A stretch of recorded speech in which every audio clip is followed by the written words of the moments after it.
বিজেপির নেতারা বলছে যে তারা যদি ক্ষমতায় আসে লক্ষ্মীর ভান্ডার বন্ধ। আমি আপনাকে শোনাচ্ছি, নইলে বলবে অভিষেক ব্যানার্জি মিথ্যে কথা বলছে।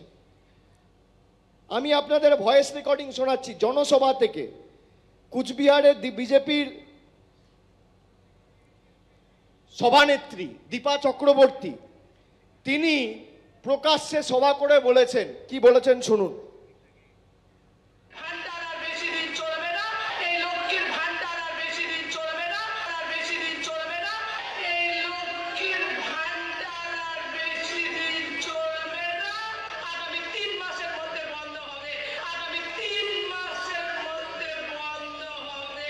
বলছে লক্ষ্মীর ভান্ডার আর বেশি দিন চলবে না, আগামী 3 মাসের মধ্যে বন্ধ হবে।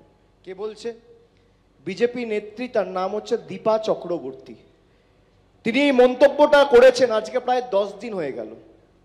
বিজেপির তরফ থেকে কোনো রকম শোকজ করা হয়নি, কোনো সমালোচনা হয়নি, তাকে দল থেকে বহিষ্কার করা হয়নি, তার বিরুদ্ধে কোনো পদক্ষেপ গ্রহণ করা হয়নি দলগতভাবে। তার মানে বিজেপির রাজ্য এবং কেন্দ্র স্তরের নেতাদের সমর্থন নিয়েই কথাটা উনি বলছেন, ধরে নেওয়া যাক। উনি বলছেন যে বিজেপি জিতলে লক্ষ্মীর ভান্ডার বন্ধ হয়ে যাবে। আমি মায়েদের জিজ্ঞেস করতে চাই, আপনারা চান মায়েরা লক্ষ্মীর ভান্ডার বন্ধ হোক? মায়েরা চান? চান? তা যারা আপনার বাড়ির টাকা আটকেছে, 100 দিনের টাকা আটকেছে, তারা এবার লক্ষ্মীর ভান্ডার আটকাতে চায়, তাদেরকে 13 তারিখ জবাব দেবেন না? দেবেন না? হাত তুলে বলতে হবে। আমি জানি খুব গরম কষ্ট হচ্ছে। আগামী 13 তারিখ জবাব দেবেন না যারা আপনার লক্ষ্মীর ভান্ডার আটকাতে চায়? আমি আপনাকে বলছি, বোতামটা এখানে টিপবেন, ভূমিকম্প দিল্লিতে হবে। আর আমি কথা দিয়ে যাচ্ছি, যতদিন তৃণমূল রয়েছে আর মমতা বন্দ্যোপাধ্যায়ের সরকার রয়েছে, যতদিন আমাদের সরকার রয়েছে, ভারতবর্ষের যত বড় শক্তি চেষ্টা করুক, আপনার লক্ষ্মীর ভান্ডার কেউ আটকাতে পারবে না, এটা আমাদের গ্যারান্টি। আপনি যেভাবে লক্ষ্মীর ভান্ডার পাচ্ছেন, যতদিন আমাদের সরকার রয়েছে, যতদিন আমরা আছি, একইভাবে মাসের 1-2 তারিখের মধ্যে সরাসরি আপনার ব্যাংক অ্যাকাউন্টে লক্ষ্মীর ভান্ডারের টাকা যাবে প্রতি মাসে।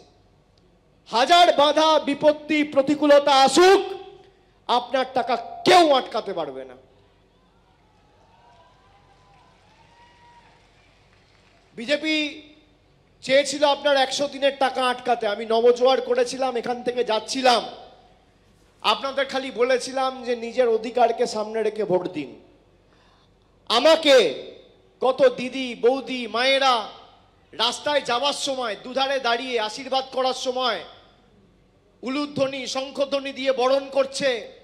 কেউ বলছে বাবা 500 টাকায় আর সংসার চলছে না, মমতা দিকে বলো একটু লক্ষ্মীর ভান্ডারটা বাড়াবে। আমি বললাম মা, তোমার কথা আমি পৌঁছে দেবো এবং যা করণীয় আমরা করব, খালি নিজের অধিকারটাকে সামনে রেখে ভোটটা দিও।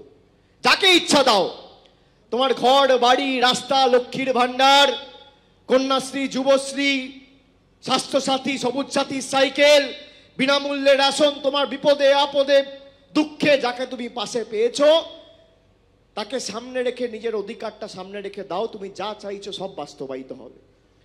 আপনারা পঞ্চায়েতে ওই লক্ষ্মীর ভান্ডার আর 100 দিনের টাকাকে সামনে রেখে ভোট দিলেন। আপনি দেখুন প্রধানমন্ত্রী আজও আপনার টাকা আটকে রেখেছে, কিন্তু টাকা মমতা বন্দ্যোপাধ্যায়ের সরকার আটকে রাখার পরেও রাজ্য নিজের কোষাগার থেকে আপনার ব্যাংক অ্যাকাউন্টে টাকা পৌঁছে দিয়েছে। আপনি যদি আপনার অধিকারকে সামনে রেখে লড়াই করেন, তাহলে কোনো পৃথিবীর শক্তি নেই আপনার টাকা আটকানোর।